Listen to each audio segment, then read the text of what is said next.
Hey everyone, welcome back to On the Right Track. Today we're going to be talking about low back pain and SI pain. Yes, sir. So, why is this a relevant topic? Well, as PTs, it's kind of in our description to treat low back pain because, aside from the CDC's, like 39% of all US adults have had low back pain within the last 3 months. 39%. So, that's just within the last 3 months, and that's what's been reported.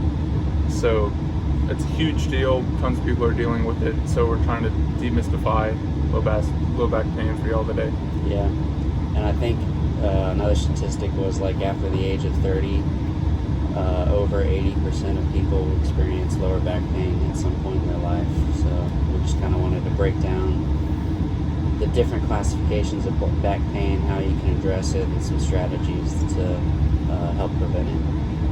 Yeah, like whenever you hear low back pain, you think of it as one homogeneous diagnosis, but it's a little bit more complicated than that.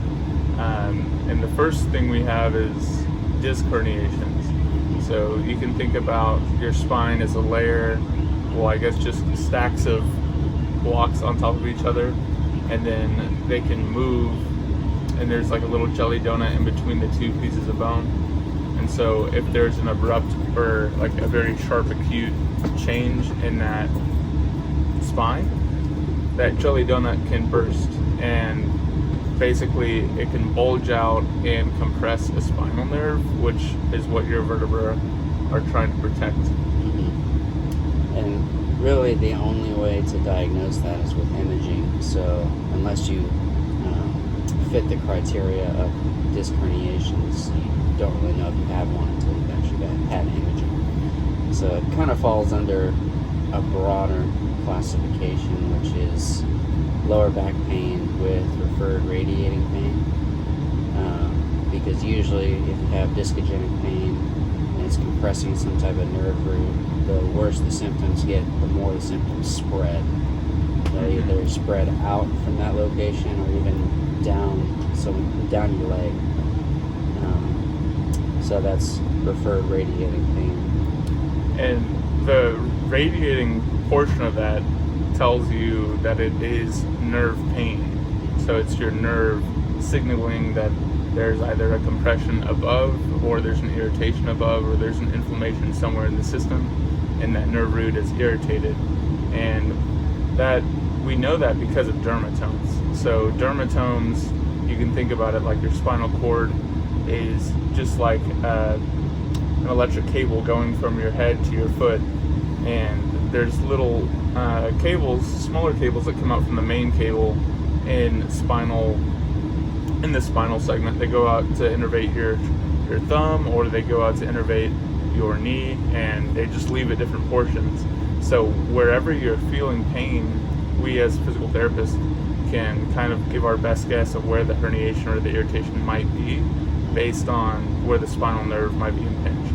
Yeah, and we do that through like movements. So what movements aggravate it, what movements make it better, and then we can kind of determine which side is it coming from and what pattern of spinal movement is, quote, closing or compressing that spinal nerve root. So the next major classification is instability. The bigger term or words for it is lower back pain with movement coordination deficits. Yeah. Okay. And usually that means your slow twitch muscles, your deep endurance-based muscles postural muscles turning on when they're supposed to turn on, and you're compensating with other like global muscles like your paraspinal muscles, your traps, any larger muscles that span more than one vertebrae. Yeah, I mean, so for instability, I think that's probably my favorite because it's so treatable. Because if you are unstable in your SI joint or at a vertebral segment, we can just turn that on as physical therapists. We can train it to have more endurance, to have more strength. Yeah, I think that's probably one of the most boring trainings for like our patients, though. It's because they're just sucking in their stomach and relaxing. So I actually kind of see it a lot nowadays where PTs will cater to that and be like, does your PT give you posterior pelvic tilts or something stupid? Like, they're just like, you don't need to do that. It's like, well, you can't really say that unless you've actually examined the patient and determined what the problem is. Right. So, yeah, it's boring, but it's necessary. That's something that one of our professors says is it doesn't really matter how boring or how simple the intervention is as long as it's effective and it relieves pain for our patients. Mm-hmm. That's the most important thing. Yeah. And I think the biggest thing is like people, they feel bad because they have to spend all this extra time doing like these very basic exercises in addition to whatever they want to do. But if they don't focus on the problem, if they just try and make what they're doing better and easier, then it might not ever get better, if that makes sense. And so let's go back to repeated movements and kind of explain like stenosis. What is stenosis? It's basically like the narrowing of the vertebral foramen, and that just means that you have less room for that electrical cable to run through. And so repeated movements, if you bend forward, your vertebral canal opens a little bit, so there's more space for that the electric cable to run through that foramen or the hole in your spine. And so that's why you might get some relief. But why would you get some relief from extension or like back bending? So from my understanding, stenosis feels better with flexion. Right. With extension, usually I think it's either a disc issue or you're young and you had some kind of trauma that's causing irritation whenever you flex forward. But if usually with referred radiating pain, if one way causes the pain to increase, the opposite way should help alleviate some of the pain. And with repeated movements, if it's a disc that's causing the issue, or it's like the cartilage around the vertebral segment, the two vertebral segments, repeated movements, so that's just flexion extension or what side bending, that's going to be perfusing the disc with fluid, like nutrients that it needs to heal. And so depending on your diagnosis, repeated movements should help provide more nutrients and allow for healing to occur in that segment. And it helps position it's called the nucleus pulposus of the disc. So like if you're getting more pain with flexion, it's because that disc is starting to push outward, whereas if you extend, you're pushing it back inward. So you're just kind of repositioning it to make it feel right. more comfortable. And there's the example of like the whiplash injury. So that's when someone hits you from behind, and you go backwards, and then your extension, so you're crunching back on the posterior part of your vertebra, and so then you would lie that patient prone, and then gravity would pull that nucleus pulposus back into the joint. Alright. And then the last major classification is lower back pain with hypomobility. Basically, the joints aren't moving as much as they should, and when they get into those positions where your mobility is hindered, then it's causing discomfort or compensation from other areas. Yeah, so what are some things we can do for hypomobility? This might be the most fun for therapists because we get to do the manipulations, and that means essentially that we're creating a little bit of mobility in those hypo, or where their movement is lacking in the segments. We can do, we can put that the anatomy in a position where it can go posterior if it's anteriorly rotated. So we're just shifting it back to its normal posture. And with that, we can actually cause hypermobility or too much movement to occur. And then that's why we would treat the displacement or the irregular structural issue first, and then we would have you come back to do stability training. And so we could have you control that segment with your musculature in a proper manner after we fix that structural issue. Yeah. There's a major concept within PT. It's like there's active stability, passive stability. Passive stability comes from your structures. Active stability comes from your musculature. So if you have a hypermobile segment, or if it moves too much, then your passive stability is hindered. But if you work on compensating with your muscles the right way, then you can make up for it with active stability. Yeah, I think that's a good. There's the form closure, and then there's also the structural closure. Yeah, closure. Force Force and form closure. Yeah, that's basically the same thing. Form is passive, form is passive, and force is active. And you can think about that within like the concept of the shoulder joint, right? So like the form closure is not very good because it's basically just like the head of the humerus and a little T socket, right? So there's very little stability from the form closure. So that's why that force closure with the rotator cuff muscles is so important, because you can pull the head of the humerus into the socket with your muscles. So those are the two different types of stability. And so what can impact like low back pain prognosis or like outcomes? I think psychology has a lot to do with it, right? So like, how much pain are you in every day? What do you do every day? What did you used to do every day? What are your goals for yourself?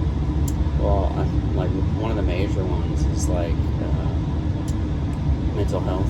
So like depression, anxiety, any other major mental health disorders or mental health diseases. So we're actually doing a project where we're talking about the effects of depression on chronic lower back pain. And there's a statistic out there that says if you don't treat your depression for an entire year, if you have chronic lower back pain, even if you get therapy for your lower back pain, you're still more likely to have reoccurring lower back pain if you don't treat your depression for over a year. Mm-hmm. Yeah, I think that's why it's so important for us as SPTs to become more aware of the holistic nature of these disorders and of health and of the body and mind. So I think it's really more of a holistic view could be the most beneficial for patients, right? So looking more at, well, like how's your social life, how's your nutrition, how's your sleep. Obviously we can't do it all, but I think clinicians should have more a step back and look at the broad picture of how is the patient presenting. And speaking of social life, I think the language that we use, especially with our patients, is very important. Like we were talking about how patients will come in and say, "Oh, I'm 30, but my doctor told me my back looks like I'm 60. Or looks like my back is 60." No, your back, your spinal column is strong. Unless you have some sort of like osteoporosis or some sort of like actual diagnosed pathology, your joints are very, very strong. And it's our job to kind of convey that to them, like, you have a condition, but we can make it better because your joints are strong. Right. Yeah, I think that's called like kinesiophobia, is when the patient is scared of movement. And I think that's so dangerous because while obviously you're not immune to a mechanical injury ever, like avoiding mechanical movement is going to atrophy the structures that would protect you from injury. And so that's why you should always move where your capacity is as much as possible. Because I think that's always indicated, is getting as much movement, as much strengthening as safely possible. Instead of, well, I used to do yoga, but now I get a little bit of pain when I go into that position. So maybe I should just stop altogether or just lay in bed all day. And then you're going to atrophy and you're going to become hypomobile. Then whenever you're trying to get out of bed to walk to go make a sandwich, right? Yeah. You know, you're more at risk for fractures, you're less mobile, you're more dependent on your family. So it's just a cascade of bad things, like bad impacts if you don't move. And it's like really hard to understand too, like you think you're protecting yourself because it is so painful to do certain activities, but it should be that yes, you are hurting when you do these activities, but we need to find a way to get you to move more in order to alleviate that pain so that you can go back to those activities at some point. Yeah, essentially. I think the literature is pretty good on people who strength train and their prognosis. I think it is better than someone who's inactive. And so what else can we do? Like, we can prevent the issue, we can prevent low back pain, so we can stay active, we can also practice good posture. Good posture is huge. So if you have forward shoulders, forward head, then that's probably what I'm the worst about is good posture, but I do notice a difference in my joint pain whenever I do practice good posture. I'm trying to stay upright. I didn't even notice it in my breathing. Like if I lean forward for too long, like I start to get like congested kind of feeling in my chest. If I sit back, and I like to think of my spinal column as like a thing of trains. So like if you just relax everything, they kind of just buckle into like a Z pattern. Mm-hmm. But if you like think about lengthening them out, putting tension between each segment, straightening them out that way, like my back feels so much better at the end of the day. Yeah, I can see that. I think also you were talking about breathing, and this might just be a little shortcut, but those who have anxiety, depression, could try some form of diaphragmatic breathing. And the best way you can check is you put your hand on your stomach, your hand on your chest, and you just breathe in through your nose deeply and see where the motion is coming from. If it's coming from your chest and you're at rest, that's probably not optimal because you're using muscles that don't need to be active and focusing on belly breathing. Obviously people don't like to belly breathe because it makes them look like they have a gut, but it's way more efficient, and I think it's relaxing for relieving anxiety. So if you are that person with kinesiophobia, you're scared of movement, you're scared to get out of your house, you can try some deep relaxing breathing meditation. That might help. Yeah, and I think another, like the next biggest thing on this list that we have here that we can do is sleep. So not just positioning yourself ideally, but getting enough sleep. Because sleep is recovery. So if you're fatigued the entire day, your posture is going to suffer because your muscles are already fatigued going into the day. And then I talked a little bit about how alignment is. Alignment, you really want like one pillow at most to sleep. You want to sleep on your back. If you sleep on your side, you want to put a pillow between your knees. Maybe consider putting one like underneath your side, depending on like how your spine is aligned. But really, you would have to consult some sort of expert to know if you need that or not. There's also like sitting, right? Sitting is poison, and us as Americans, we love to sit. So basically, getting into different activities that don't require sitting or using a standing desk or getting up and going for a coffee break or going for a walk, taking a break. I think anyone who sits 10 hours a day is going to feel some sort of tightness in the lumbar spine. It's just kind of human anatomy. We weren't designed to to sit in one posture for our entire lives. Anything else, Mr. John, before we wrap it up? I think if you do have a pain and you don't know what it is, don't try to WebMD it. Go see a doctor, go see a physical therapist. We can help you. Yeah. Anyone can go see a physical therapist. Like, you only get 10 days after that initial treatment, but like, I think it's worth it because you'll be put in a better position to know how to treat it than if you were to just Google your symptoms, because a lot of the times they're just going to say the same thing. You need to stabilize. Well, what if you're hypomobile? You don't need to stabilize, you need to mobilize. So I would go see a physical therapist. That's what we train to do, right? That's why we take this train to Dallas, and hopefully we can be of use for y'all in the clinics as well as on the internet. All right. Well, that concludes episode 4 of On the Right Track. Thanks for joining us. Peace.